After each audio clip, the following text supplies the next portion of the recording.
Кое е първото нещо, което човек усеща, когато седне зад волана на e-Vitara?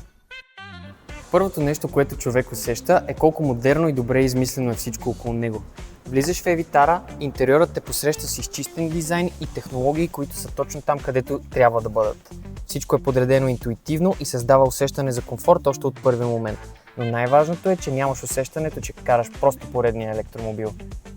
За кого всъщност е създаден e-Vitara? Интересното е, че e-Vitara не е създадена за конкретен тип хора. Тя е достатъчно удобна и компактна за ежедневното градско шофиране, като същевременно запазва сув характера, практичността и увереното поведение на пътя, с които Vitara е известна. Това е автомобилът за всеки, който иска да направи преходът в електрическата мобилност, без да прави компромис с начина си на живот.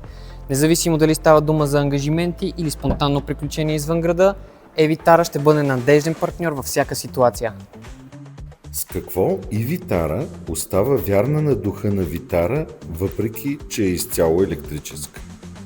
Най-вече със способността си да стига отвъд асфалта. Vitara винаги е била свързвана с свободата да поемеш по пътя, който сам избереш, а e-Vitara запазва точно това качество. Въпреки че е изцяло електрическа, тя продължава традициите на Suzuki в 4x4 технологиите. Традиция с над 50 години история.